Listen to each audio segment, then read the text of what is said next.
Assalamualaikum warahmatullahi wabarakatuh. Selamat pagi anak-anak.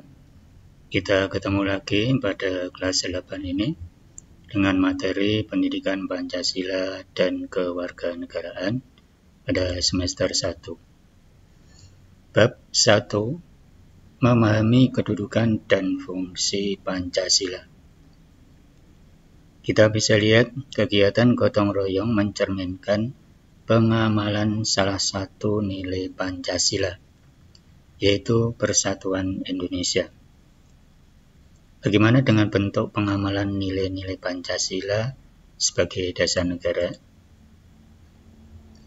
Sebelum kita melanjutkan, jika pada video kalian subscribe-nya masih merah, silakan diklik, karena subscribe dan like itu gratis. Memahami kedudukan dan fungsi Pancasila kita bagi dalam 3 sub.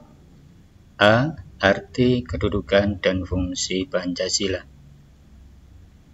B. Makna Pancasila sebagai dasar negara dan pandangan hidup bangsa. C. Menyadari pentingnya kedudukan dan fungsi Pancasila dalam kehidupan bernegara. A. Arti kedudukan dan fungsi Pancasila. Menurut kamu, apa pengertian Pancasila? Pancasila digunakan sebagai dasar untuk mengatur penyelenggaraan ketatanegaraan Indonesia yang meliputi bidang ideologi, politik, ekonomi, sosial budaya, dan pertahanan keamanan. Istilah Pancasila itu sendiri menurut Darji Darmodiyardjo sudah dikenal sejak zaman Majapahit pada abad ke-14. Terdapat dalam buku Negara Kertagama karangan Prapanca dan buku Sutasoma karangan Tantular. Istilah Pancasila dalam bahasa Sanskerta asal kata panca atau 5 dan sila atau sendi atau asas. Berarti batu sendi yang 5, juga berarti pelaksanaan kesusilaan yang 5 atau pancakarma. Lebih lanjut dalam buku tersebut, Pancasila memiliki 2 pengertian, yaitu batu sendi yang 5 atau pelaksanaan kesusilaan yang 5, yaitu kita dilarang melakukan kekerasan, B. Dilarang mencuri, dilarang berjiwa dengki, dilarang berbohong, dan dilarang mabuk atau minuman keras. Apalagi sekarang ada narkoba. Fungsi dan peranan Pancasila sebelumnya telah kita kenal sebagai 1. Jiwa bangsa Indonesia, sebagai kepribadian bangsa Indonesia.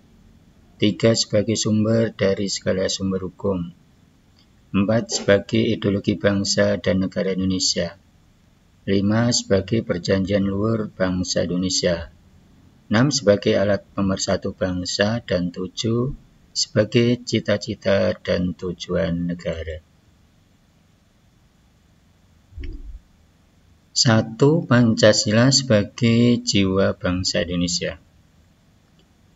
Pancasila sebagai jiwa bangsa Indonesia berfungsi agar Indonesia tetap hidup dalam jiwa Pancasila. Sebagai bangsa dan negara tentu memiliki jiwa. Dalam hal ini, Pancasila menjadi jiwa bangsa Indonesia. Pancasila sendiri telah ada sejak bangsa Indonesia lahir, yaitu sejak proklamasi kemerdekaan.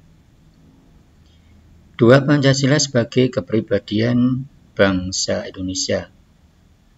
Pancasila sebagai pribadi bangsa Indonesia memiliki fungsi, yaitu sebagai hal yang memberikan corak khas bangsa Indonesia dan menjadi pembeda yang membedakan bangsa Indonesia dengan bangsa lain. 3. Pancasila sebagai sumber dari segala sumber hukum.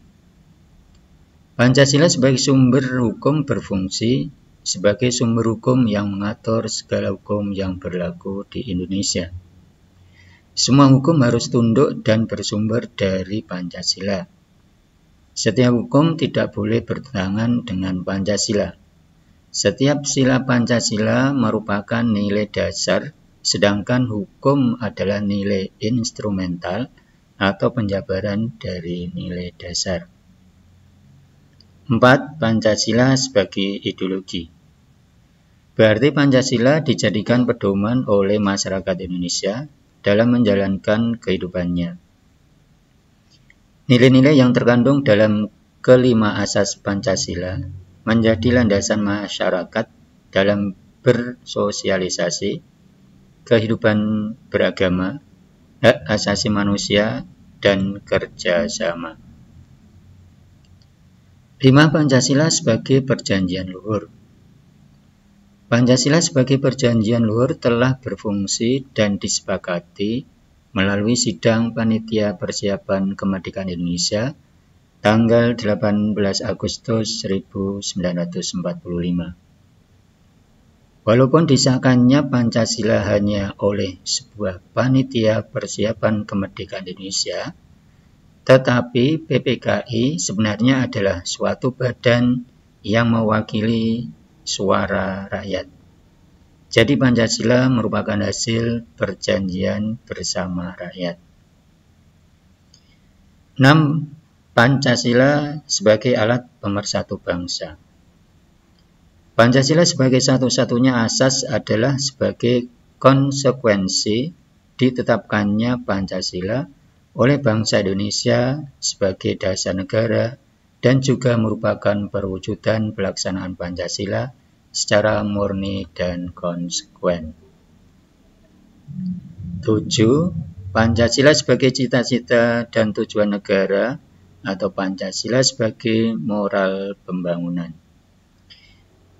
Pancasila dijadikan kerangka, acuan, tolak ukur, parameter, arah dan tujuan dari pembangunan negara Indonesia. Demikian anak-anak, materi kali ini silakan dipelajari juga pada buku paket nanti yang dipinjamkan dan buku yang direferensikan oleh guru mata pelajaran kalian. Semoga kalian tetap sehat, tetap jaga prokes, dan sukses untuk kalian semua. Assalamualaikum warahmatullahi wabarakatuh.